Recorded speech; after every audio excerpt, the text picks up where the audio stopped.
쇼컷 성경, 요나 시작합니다. 살다 보면 누구나 도망치고 싶은 순간이 있습니다. 감당하기 벅찬 책임을 마주했을 때, 혹은 도저히 이해할 수 없는 상대의 편을 들어야 할 때, 우리는 본능적으로 뒷걸음질 치곤 합니다.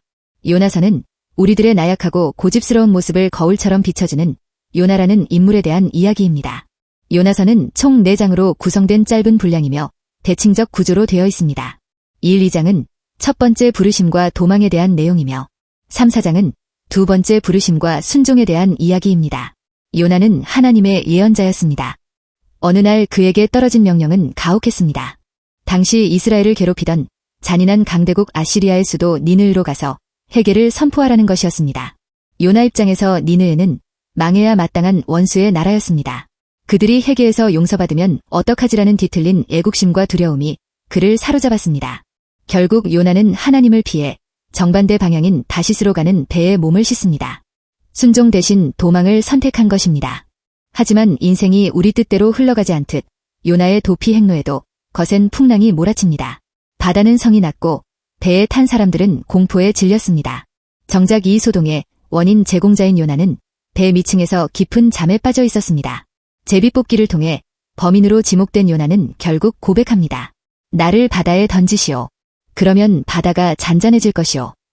시퍼런 바닷물 속으로 던져진 요나를 기다린 것은 거대한 물고기였습니다. 그는 물고기 뱃속이라는 죽음보다 더 깊은 어둠 속에서 사흘 밤낮을 보냅니다. 그곳은 절망의 끝이었지만 역설적으로 하나님과 독대하는 성소가 되었습니다. 비린내 나는 어둠 속에서 요나는 비로소 자신의 오만을 내려놓고 구원은 여호와께 속하였나이다라고 부르짖습니다. 생사의 갈림길에서 터져나온 진심 어린 항복이었습니다.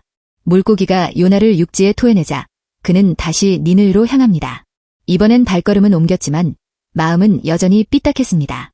니느웨는 가로지르는 데만 사흘이 걸리는 대도시였지만 요나는 단 하루 동안 성의 없이 외칩니다. 40일이 지나면 니느웨가 무너지리라. 그런데 기적이 일어났습니다. 요나의 건조한 외침에도 불구하고 왕부터 짐승에 이르기까지 온 성읍 사람들이 베옷을 입고 금식하며 회개하기 시작한 것입니다. 재앙을 거두시는 하나님의 자비를 보며 요나는 오히려 화를 냅니다. 이럴 줄 알았습니다. 이래서 제가 도망쳤던 겁니다. 원수가 구원받는 꼴을 차마 눈뜨고 볼 수 없었던 요나의 좁은 마음이 폭발한 순간이었습니다. 화가 난 요나는 성 동쪽에 초막을 짓고 니느웨가 망하나 안 망하나 지켜봅니다. 뜨거운 떼약볕 아래 하나님은 박넝쿨을 자라게 해 요나에게 그늘을 선물하십니다. 요나는 기뻐했지만 이튿날 벌레가 박넝쿨을 갉아먹어 시들자 다시 죽고 싶다며 짜증을 부립니다. 이때 하나님은 요나에게 아니 오늘을 사는 우리에게 묵직한 질문을 던지십니다. 내가 수고도 아니하였고 재배도 아니하였으며 하룻밤에 났다가 하룻밤에 말라버린 이 박넝쿨을 아꼈거든. 하물며 이 큰 성읍 니느웨는 좌우를 분변하지 못하는 자가 12만여 명이여 가축도 많이 있나니 내가 어찌 아끼지 아니하겠느냐.